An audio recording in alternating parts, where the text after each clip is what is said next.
बिहार की राजनीति में शतरंज का खेल जारी है। गठबंधन हो या पार्टी, एक दूसरे के प्रति सहमत का चाल चल रहे हैं और जीत किसकी होगी ये कहना मुश्किल है। फिर भी आज बात पते की इस कार्यक्रम में हम इस बात को समझने की कोशिश करेंगे कि सत्ता की चाबी आखिर होगी किसके हाथ में। कौन वो प्लेयर होगा जो किसी का खेल बना सकता है और किसी के लिए खेल बिगाड़ सकता है, और कौन वो प्लेयर होगा जो इतनी सीटें जीत कर आ रहा है जिसके हाथ में सत्ता की चाबी होगी। नमस्कार, आप देखना शुरू कर चुके हैं बात पते की और मैं हूं आपके साथ धीरेन्द्र। कहते हैं बंद मुट्ठी लाख की और खुल गई तो खाक की। अभी पॉलिटिकल पार्टीज की, राजनीतिक दलों की मुट्ठी बंद है इसलिए ये लाख की है, लेकिन खुलने के बाद ये खाक होगी या इसके अंदर कुछ होगा, इस बात को समझने की कोशिश करते हैं। बिहार में विधानसभा चुनाव के मद्देनजर नेक टू नेक फाइट महागठबंधन और एनडीए अलायंस के बीच में है, नेशनल डेमोक्रेटिक अलायंस के बीच में है। मुकाबला इन्हीं दोनों के बीच में है। फिर आप कह सकते हैं कि यह प्रश्न क्यों कि किसके हाथ में होगी चाबी। नहीं, कुछ प्लेयर ऐसे हैं जो खेल दोनों तरफ से बना और बिगाड़ सकते हैं। मसलन एक जबरदस्त प्लेयर है जो कि पूरे खेल को त्रिकोणीय करने में लगा हुआ है। नाम है पॉलिटिकल पार्टी का जन सुराज और नेता है प्रशांत किशोर। एक और प्लेयर है जो पिछली बार खेल बिगाड़ दिए थे, AIMIM के सर्वे सर्वा ओवैसी साहब। और एक और साइलेंट प्लेयर है जो कई बार बिहार की राजनीति में खेल बना बिगाड़ दिया है, उसका नाम है बहुजन समाज पार्टी। हम तीनों की स्थिति को समझने की कोशिश करेंगे, तीनों की रणनीति को समझने की कोशिश करेंगे और इस बात को समझने की कोशिश करेंगे इस वीडियो में कि किसके तरफ से कौन किसका खेल बना सकता है और बिगाड़ सकता है। बात करें उसकी जो कुछ कर दिखाया है, AIMIM असदुद्दीन ओवैसी की पार्टी। 2020 के विधानसभा चुनाव में सीमांचल में इस पार्टी ने एक तरीके से महागठबंधन का सफाया कर दिया था। 24 सीटें सीमांचल में हैं। 24 सीटों में 8 सीट बीजेपी जीत पाई थी, 5 सीट ओवैसी साहब जीते थे। ये वो जगह है जो महागठबंधन का गढ़ माना जाता है। ये वो जगह है जब नरेंद्र मोदी की आंधी में भी एक सीट बिहार से महागठबंधन को मिली थी, किशनगंज। लोकसभा के 40 सीटों में अगर किसी एक सीट पर एनडीए का रथ रुक गया था तो वो है किशनगंज।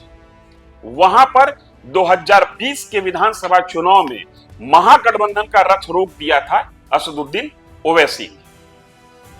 वोट बहुत ज्यादा लेके नहीं आए थे, 1.67% के आसपास वोट है इनका, लेकिन 5 सीट ये जीतने में कामयाब रहे और 24 पर खेल इन्होंने बिगाड़ दिया।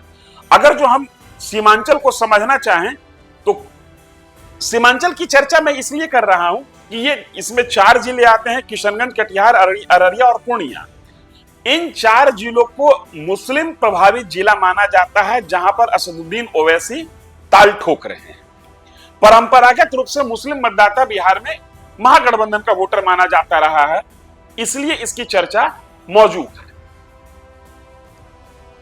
किशनगंज में तकरीबन 67.98%, मतलब 68% मतदाता मुस्लिम समाज से हैं। कटिहार में 44.47%, मतलब 44.5% मतदाता मुस्लिम समाज से हैं। अररिया में थोड़ा परसेंटेज गिरता है, 42.95% है और पूर्णिया में 38.46%। ओवरऑल देखते हैं तो ये पूरे इलाके में 45 से 50% के आसपास में इनका वोट बनता है, जो हर हाल में एंटी बीजेपी या एंटी एनडीए वोटिंग करते हैं। लेकिन इन 4 जिलों में पिछली बार एनडीए 8 सीटें जीतने में कामयाब रही थी। इन 4 जिलों में 13 सीट ऐसी है जिस पर 70% के आसपास मुस्लिम मतदाता हैं। अब इस इलाके को और जरा समझते हैं। असदुद्दीन ओवैसी ने अनाउंस किया है कि इस बार हम 20 नहीं 40 सीटों पर चुनाव लड़ेंगे। असदुद्दीन ओवैसी ने एक तरीके से गुहार लगाया महागठबंधन के पास, बाकायदा डुगडुगी बजा के, ढोलक बजा के, नगाड़ा बजा के कहा कि एंटी बीजेपी वोट को बंटने से रोकिए और हमको अपने गठबंधन में शामिल कर लीजिए। लेकिन अभी तक बात नहीं बनी है।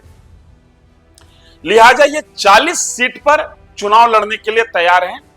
पूरे प्रदेश में 32 सीटें ऐसी हैं जहां पर मुस्लिम आबादी 30% के आसपास बनती है।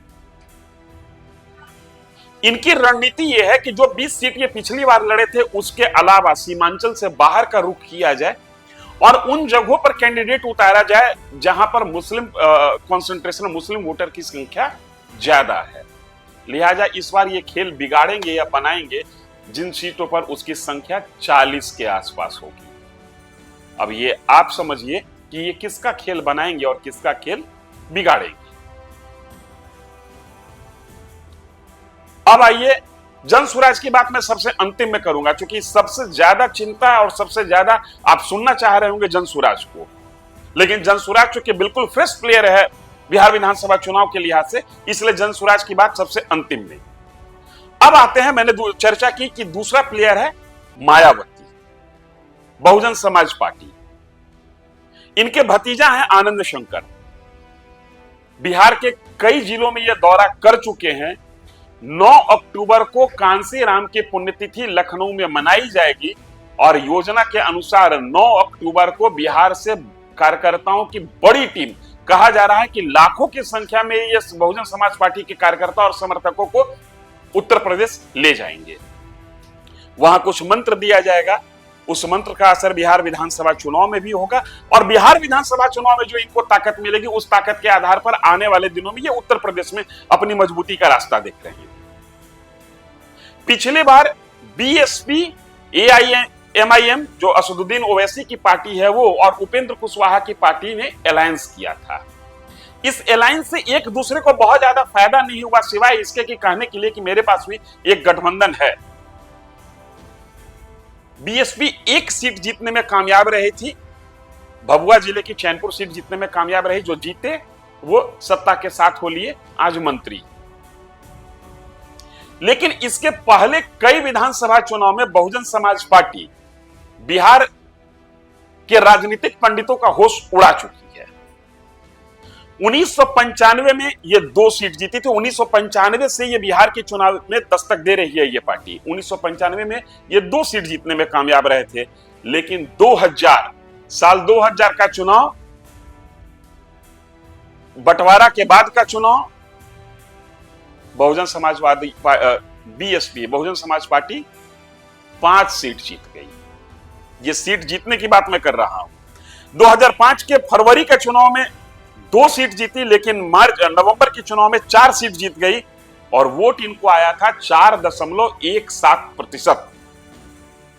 2015 में इनका वोट था 2.1% और 2020 में 1 सीट जीतने में कामयाब रहे और इनके पास वोट आया था 1.5%, मतलब 1.5%। रविदास समाज इनका कोर वोटर माना जाता है और रविदास समाज की स्थिति यह है कि बिहार की आबादी में जो अनुसूचित जाति की आबादी है जो 19.65% है, उसमें रविदास समाज की आबादी पासवान के बाद दूसरी सबसे बड़ी आबादी है। ओवरऑल टोटल 5.26% आबादी रविदास समाज की मानी जाती है, जो मायावती का कोर वोटर है।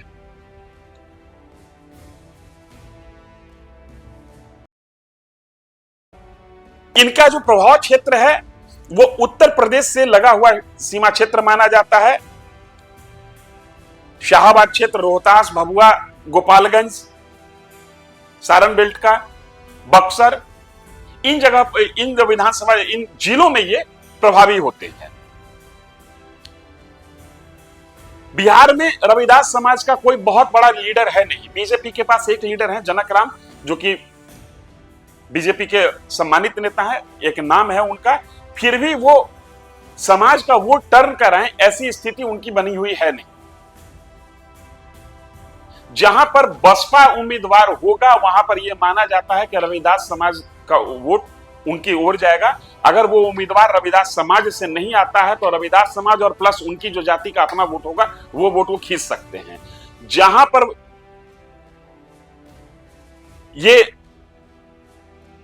अगर जो वोट नहीं खींचते, अगर जो इनकी अपनी उम्मीदवारी नहीं होगी तो ये वोट जाएगा किसका? स्वाभाविक तौर पर ये वोटर फिर सीपीआई एमएल के साथ हो जाता है, और सीपीआई एमएल के साथ ये वोट अगर जुड़ जाता है तो ये फिर किसका नुकसान होगा और किसका नफा होगा ये समझ लीजिए। मायावती ने जो अनाउंस किया है कि बिहार के 243 विधानसभा चुनाव पर पार्टी पूरी मुस्तैदी से चुनाव लड़ेगी।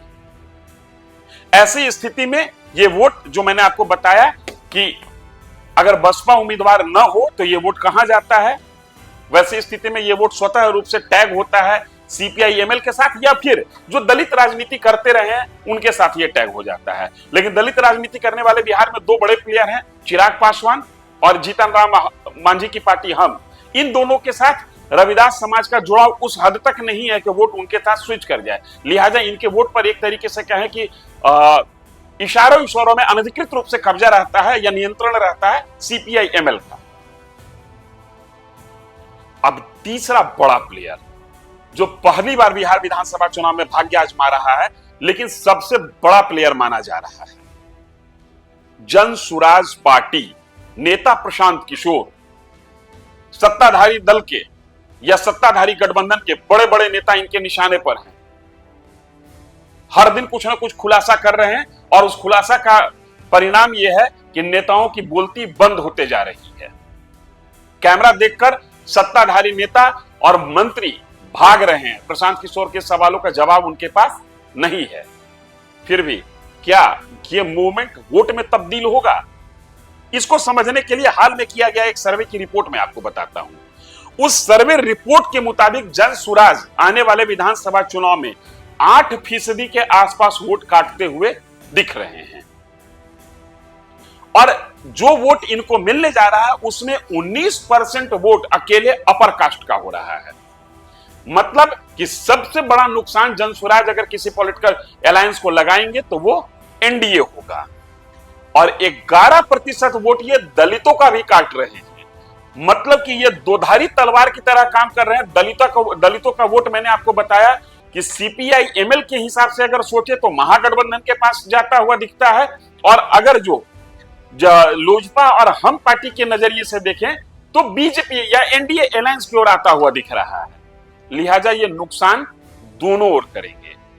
लेकिन एक बड़ी बात कही जा रही थी जन सुराज को लेकर, ये कि इनका मुस्लिम मतदाताओं में बड़ा अच्छा असर पड़ा है। इन्होंने जो पदयात्रा की थी प्रशांत किशोर ने, उसकी बड़ी लोकप्रियता हुई थी, बड़ा माहौल बना था मुस्लिम डोमिनेट इलाके में। वो सीमांचल वगैरह ये घूमे भी थे। लेकिन जो सर्वे रिपोर्ट है उस सर्वे रिपोर्ट के अनुसार मात्र 4% मुस्लिम वोट जन सुराज की ओर टर्न होता हुआ दिख रहा है। और इस बात का एहसास जन सुराज को भी है। इसके पीछे की वजह मैं बता रहा हूं कि हाल के दिनों में प्रशांत किशोर गया जी में गए हुए थे। वहां पर मुस्लिम समाज के बीच में वो बात कर रहे थे, और उन्होंने मुस्लिम वोट को रोकने के लिए, मुस्लिम वोट कंसोलिडेट रहे इस बात के लिए एक प्लानिंग सार्वजनिक की कि जहां पर महागठबंधन मुस्लिम उम्मीदवार देगा वहां पर प्रशांत किशोर उम्मीदवार नहीं देंगे मुस्लिम, लेकिन जहां प्रशांत किशोर मुस्लिम उम्मीदवार देता है वहां पर महागठबंधन भी उम्मीदवार नहीं दे। ये एक ऐसी सांप सुंदर की स्थिति थी जिसको न ये स्वीकार कर सकते हैं न महागठबंधन स्वीकार कर सकता है। लेकिन मैंने आपको बताया कि जो बातें निकल कर आ रही हैं उन बातों के अनुसार ये 8.7% वोट या 8.5% वोट काटते हुए दिख रहे हैं। नंबर ऑफ सीट कितना इनके पास आएगा ये अभी नहीं कहा जा सकता है, लेकिन जो सर्वे रिपोर्ट है उसके हिसाब से मैं बता रहा हूं 19% अपर कास्ट और 11% दलित और 4% मुस्लिमों का वोट ये काटते हुए दिख रहे हैं। अब इन तमाम चीजों के बीच में एक फैक्ट को पकड़िए। हाल में अमित शाह बिहार आए हुए थे और अररिया में उन्होंने कहा कि एनडीए का लक्ष्य 160 प्लस होना चाहिए। आउट ऑफ 243 सीटों में 160 से अधिक सीट जीतने का हम लक्ष्य निर्धारित करते हैं। ये वही एनडीए है जिसने आज के करीब एक महीना पहले तय किया था कि हमारा लक्ष्य 2025 में 225 होना चाहिए। एक झटके में 85 सीट कम कर दिया एनडीए के चाणक्य ने, बीजेपी के चाणक्य ने, तो शायद खबर उन तक भी है कि उनका वोट कट रहा है और विपक्ष को जितना हल्के में ले रहे थे उतना हल्के में विपक्ष को लिया नहीं जा सकता है। आज बात पतेगी में हमने आपको ये बताने की और समझाने की कोशिश की कि वो कौन से ऐसे प्लेयर हैं जो गठबंधन का या किसी पार्टी का खेल बना और बिगाड़ सकते हैं। मुस्लिम वोट बैंक पर एक बार फिर फोकस करते हैं। मुस्लिमों के बीच में पसमंदा और अशराफ को लेकर एक बड़ी चर्चा है। अभी 19 विधायक हैं सदन के अंदर मुस्लिम समाज से, जिसमें 16 अशराफ हैं और 3 पसमंदा समाज से हैं। पसमंदा मतलब कि मुस्लिम के बीच में दलित। और वहां भी ये जबरदस्त चर्चा हो रही है कि दलितों की हकमारी हो रही है अशराफों के द्वारा, पसमंदा की हकमारी हो रही है अशराफों के द्वारा। अगर ये तुरुप का पत्ता AIMIM असदुद्दीन ओवैसी पकड़ते हैं तो यकीन मानिए मुस्लिम वोट बैंक में भी जबरदस्त सेंधमारी की उम्मीद है। और मैंने आपको पहले बताया कि AIMIM का मजबूत होना, मायावती का मजबूत होने का मतलब किसको फायदा होगा, ये मैंने आपको इशारों में बताया है। लिहाजा आज बात पतेगी में इतना ही। कल फिर किसी मुद्दे पर हम चर्चा करेंगे। तब तक के लिए धन्यवाद। देखते रहिए न्यूज़ फॉर नेशन।